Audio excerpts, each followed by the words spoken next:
Hi guys, so today is really going to be an interesting episode. Today we are coming to meet Engineer Sheila, who works at the Ghana Great Company, a very inspiring, determined and very humble lady.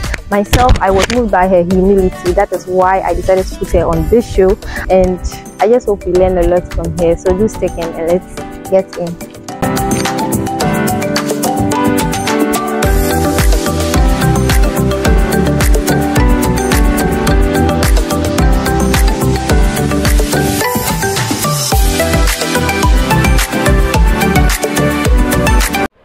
Mrs. Engineer Sheila Botikaris works at the Ghana Great Company, which is located in Tema. And as fact, she works with the Systems Operations Department. I basically made this video to educate women out there that they could make it whenever they put their mind to it. And Mrs. Sheila actually fits the position to tell us what to do to be able to achieve whatever we want. So we decided to visit her at the Ghana Great Company.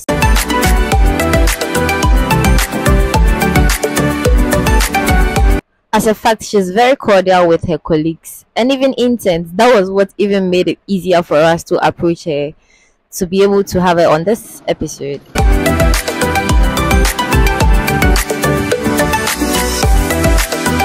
So you want to know how such a young and determined woman works at a company like the Ghana Great Company? Stay tuned. So yeah, like I told you guys before, I'm here with Madam Sheila from the Ghana Great Company, and we're going to have a very nice interaction with her. She's going to tell us about herself, what she does, how it's going, and then what she looks forward to in the future. Who is Madam Sheila? Like, who is Sheila? When we talk about Sheila in the Ghana Great Company, who is she? You say in Ghana Great Companies, like that's my only life. But my name is Sheila Botikaris. Who am I? Yeah, I'm just a young lady who wants to succeed in the energy sector and also be a leader in my own field, and also impact the young ones to also come up and be who God has called them to be. So basically, yes, that I have been doing God from day one, and I think that He's the reason why I am where I am. Because if I look back, I think everything I've experienced and every opportunity I've gotten has just been by the grace of God. I don't think I'm so special or anything, but you are special. I just think that the grace of God is what keeps me and what has brought me this far. If you were to use an adjective to describe yourself, what would that be? Well, I'll say I'm human. I just think everybody deserves a chance. So I relate with everybody like we are all human beings. Nobody is greater than the other. So yeah, and I think I didn't want to say this, but then let me just say it, because for somebody in Madam Sheila's position, I didn't expect it to be this welcoming, this friendly, because Ghana Great Company, if you check it online, if you've heard about Ghana Great Company, you know it's a very big company. And then her position alone, like a big and then for her to be this welcoming, having us in a home and all that, like I'm really, really grateful that you decided to be on this show. Oh. So yeah, you are human. How was why the smile? I think I'm just thinking what to say and what not to say. Okay. So my question is, how has it been for you growing up? Okay, growing up, I think I was born in Ho. Okay. And then we moved to Akosombo. Okay. We were still very young. Then we moved to stay with my grandmother in Tema. That was, I think I was about 4 years, if I can remember. Okay. But I left Tema when I was in class 3, so that should be I don't know, 8 years or something. And then we moved to stay with my dad and my mom together at Dakuman, and that's where we grew up for about 5 years, and then we moved to Nungwa. So we've been moving a lot, yes. And our final place was in Nungwa before I got a job in Great Code. Then we moved to Afienya, Matayeko, MF Estates. Yes. Okay. That's quite a travel. Yes, yes. Okay, so aside you moving from one place to the other, how has should I say, how has your life been? Your mental health, social life, and all that been through this transition from? Oh, I don't think it affected me much because I was still very young, and the movements were not so. How do I put it? The interval wasn't so short, so we stay at a place for a long time, and then we move to the next place. And the only thing I've changed schools. I think the primary schools 3 times, but the ones that were in Akosombo I don't remember because I was too young, so I don't think I can remember that. But the only places I remember is when we were in Dakuman, and then we moved to Nungwa. That's the only place I remember. I would like you to tell us about your educational life. I usually don't want to talk about my JHS because the school doesn't exist anymore. But I went to a school in Nungwa. Okay. Before I went to Akosombo International School. And then Akosombo International. The ish. But you know about the ish around people say we are Dadabi, but I'm not Dadabi. But I just wrote the entrance exams and I passed. So okay, so you are Brilla. Well, I won't say that. I mean, there were lots of sharks there. So from Akosombo International School, I went to Tech to read electrical engineering. Tech? Yes. Are all my leg students listening? Okay, so you read electrical engineering? Yes. That's quite immense course. Okay, so in Tech, I was more of the church girl. Okay. I'm not the outing type. Spend most of our time going to church, praying, singing, because I was in the choir. But wait, did you also hear this thing about? Most of the lecturers do say that some of you go to church, you pray. In Timonia time, mom books like they try to sway our minds from going to church. Like they want just academics, but then you were the church type, but then you still made it. Yes. So how was it for you? Did you get any negatives from anyone?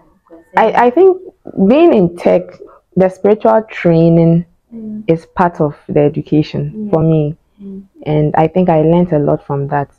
We were going to church, spending time in church, but we also knew when to go to our books. So we had to balance the two. And I know a lot of people who are really doing church stuff and they are really making it out there. So, I mean, participating in the spiritual stuff, it doesn't spoil anything because there are others who don't and they are, clubbing and all that, but they also make it. So you decide which side of the coin you want to choose. Yeah. You described a moment when you realized it was electrical engineering you wanted to pursue in the tertiary. Okay, so after AIS, when our results came, in AIS I was good at chemistry. So I was a little bit confused on what to do. I knew I didn't want to do medicine. I don't like blood, so I don't want to work around human beings. And then chemistry too, I wanted to do pharmacy, but later I was like, I don't want to do anything close to medicine. So I felt electrical engineering was the best thing to do, even though I had challenges with physics, but I still said, no, this is what I want to do. And so that's why I chose electrical engineering. That's quite an inspiration. Yeah. But then, did you get any form of guidance as to the courses in the tertiary? Because some senior high schools are there, unlike AIS, where you got all the attention, the guidance. And all that's what people think. We didn't get guidance. I picked it on my own. I was home when I got the results. I spoke to my dad, and I said I didn't want to do medicine, and he also suggested, okay, electrical is not bad, so why don't you give it a try? And I like math. In fact, I wanted to do business, but I didn't do business in secondary school, so I didn't know how that one will also feel like. So I decided to do electrical. Yes. So, Madam Sheila, I would like to know what was one of the most challenging parts of your life on campus? Okay, that was my first year. Okay. Everything, when I got to the lecture hall, everything they were teaching was like, oh my God, what is it? I don't understand. You know, it was a bit tough trying to get myself settled in and learning a lot of things on my own. You know, I mean, in AIS, the way we were taught, the teachers come to class, we are helped and all that, but we also learn on our own. But this time around, it's like you have to go and learn something that you haven't been taught in class. So it was a bit challenging, and especially we did technical drawing. And the drawing board was bigger than me, and I have to be carrying this from the hall to campus. Charlie, it was. What hall were you in? Indies. Yes. I was expecting some. Okay, in your time, like back in your time, you were not in CAT and then. No. Back in our time, Conti and CAT were all male halls. Yes. Now it's mixed. Yeah, it's mixed. Wow. Yeah. Okay, Indies. Yes. Yeah. Okay. So and I didn't do technical drawing in SHS. So the people who did technical, those from the technical schools, they had done technical drawing. I remember there was a time they gave us some drawing to do, and I couldn't do it, and I was sitting behind the paper crying. I'm like, oh God, what is this? You know, but it passed, and yeah, we still managed to sail through. You see, when I'm saying she's determined, like, are you, from her story so far, the only thing that echoes in my ear is determination. Madam Sheila, you are quite an inspiration. Oh, I must say. Thank you. I'm really learning a lot so far. So grateful. Yes. How and why? Thanks. You know, the story is nice when you hear it at the end, but when you are going through the process, it's a bit tough. You feel like, oh, why me? Why am I going through all this? Because I got a lot of opposition. Yes, but I think if God decrees a thing, who is it to say no? So that's how I was able to get a job, and so that's where I've been working. How is an average day like for you as a boss engineer? In GradeCo, I do the day-to-day planning for the power system. I don't, you know, a power system, right? Yeah, okay. Also what a power system. Okay, so whatever mechanism that goes on before you get electricity in your homes, we are the ones that control all that in Ghana. So my duty is to do the day-to-day planning. I mean, electricity is not, you cannot determine when people will use it. Okay, so you need to be able to figure out how the demand for electricity will be for each day, and then how you are going to meet that demand, whilst looking at I'm going a bit technical, whilst looking at the transmission system and the weaknesses and the strengths to make sure that everything is done reliably, so that you don't have people's equipment blowing out. Yes, so that's basically what we do. So for every single day, we are predicting what the load will be and looking at what generation we will use to meet that demand. We are also coordinating every activity that is happening on the grid, maintenance activities from both the generator side and then also from the transmission side. And then we are also always looking out for any faults that will occur, how to keep the system stable when they occur, and give our recommendations for it. So that's what we do every single day. So my job for a day, every day is not the same, because anything happens any day. Sometimes we can be very busy when we have a fault and then it causes us blackout. It means that you have a lot of work to do, doing analysis, writing reports, and finding out what happened and what should be done so that it doesn't happen again. This question most women do ask people like big people like you. Madam Sheila, why do you always ask? Am I really that big? Well, maybe when my boss sees this, I'll ask him, does he really think so? But no, because when I enter into Breakthrough and I see you at your position, I'm not going to think you. Oh yeah, of course. I mean, so you are a big woman. Well, maybe I'm looking at a bigger place too. So I mean, yes. So my question is, how has it been for you working as an engineer, being a mother to your kids, and then wifing your husband? That's a whole course on it. It's a whole course. Yeah. You know, I always tell the people in my office that when we close from here, we have another job waiting for us at home. You know, when you come to the office, you are doing work. Then, as you are going home, you are thinking, what are we eating today? You know, it's not easy. It hasn't been easy having kids, and especially when I don't have anybody helping me. But I think my husband has been of great support to me. He knows when I'm very tired, he'll just say, "Don't worry, I'll do this for you." So, and so I mean that helps. And my mom, my dad, they've all been great support to me. If I have to go somewhere and I need someone to take care of the kids, they'll do that for me. So it hasn't been easy balancing the two, but I take it a day at a time. And I don't put too much pressure on myself. The place looks untidy, but I'm tired, so I have to sleep, right? I need to get my strength and also try not to break down in the process. So we are taking it a day at a time. Yes. And that's what we need to do. I think a lot of ladies put too much pressure on themselves, you know. I've been talking to some of them that, Charlie, it's not done, but you're tired, you're human. Yeah. You can't keep going, and one day you just break down, you know. So I take myself seriously. Yeah. Yes. I think my health is also very important. And I don't just do house stuff, church, you know, we are running a ministry, you know, it's hard. On weekends, when you think, oh, they are going home to rest, that's when my other jobs come. Yes. So it's not easy. But do you do anything aside working as an engineer? Yes, I sing. Oh, you sing? Okay. And I have a video on YouTube. Really? Yeah. I got you there. I'm serious.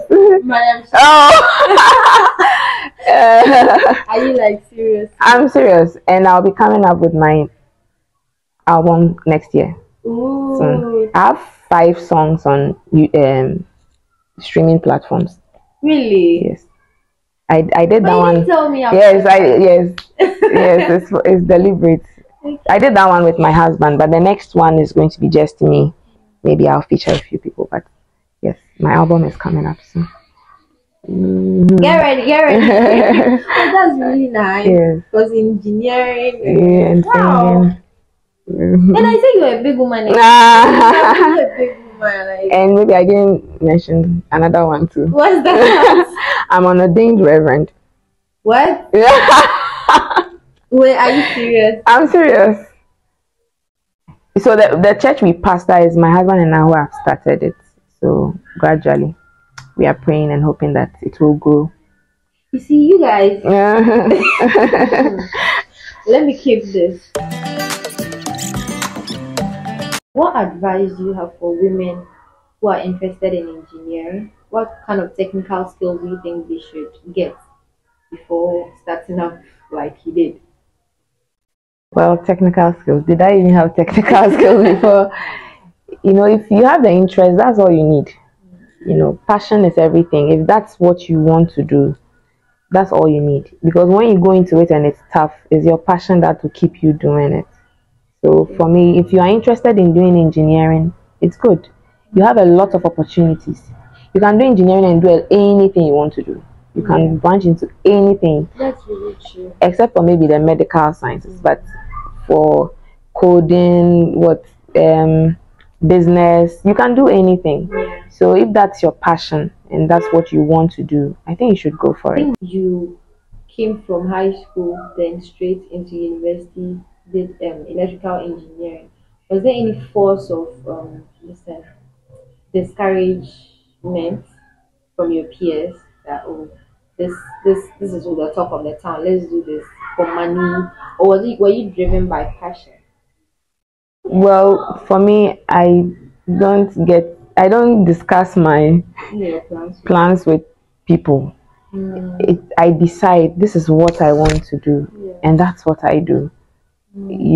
At first, I wanted to go into telecommunication, but I didn't get the opportunity to work there, like do any internship or even the national service. But when I got into grade school, I enjoyed what I was doing, so I said, why not? Let me go into this. Yes. When we talk about careers, we are looking at being a medical doctor, an engineer, a pharmacist, those big jobs in the market. But then currently we have the country is saying we should create our own jobs because there are no job opportunities in the country. And so people are coming up, I want to be a makeup artist. So when your daughter stands up one day and be like, Mommy, I want to be a businesswoman. I don't want to be a doctor. I don't want to be an engineer. I don't want to be that. What would be your take on that? Would you advise, oh, if you want to do it, go in for it? Like, what's your take on that? Yeah. So everybody can't be an engineer and everyone can't be a doctor. You know. I think you do what you have passion for. There are business people who are selling bread and they probably own a lot more things than I do. They have more money than me, in fact. So it's all about how you direct your child to do what they believe they've been called to do. So the last time my husband was asking me, so if my boy says he wants to play football, will I encourage him? I said, of course. If that's what he wants to do, they are paid better than I am paid. So depending on where you come from, when you go outside, a makeup artist may be making a lot more money than in Ghana. And how you brand yourself and how you position the business will determine your income and your stream of flow of money. So it doesn't matter what you are doing, you just need direction on how to make it stand out. Yes. So we are approaching the end of this episode, and I would like Madam Sheila to just a word of advice to the youngsters, tertiary students, kids watching this video. Just anything to inspire them. Okay, so I think I've spoken to some young people about this before. I think the most valuable thing they have right now is their time. If you have the time, you can learn to do a lot of things. Okay, well, I do singing, but sometimes I wish when I had the time, I learned how to sew because now I have kids. Sometimes I wish I could make my girl some dress so that she can wear. So you have the time to do anything. With social media out there, you can learn anything and become anything you want to be. So they should make sure that every time they spend is being spent right. There's always this last question I ask people I interview. Is love real?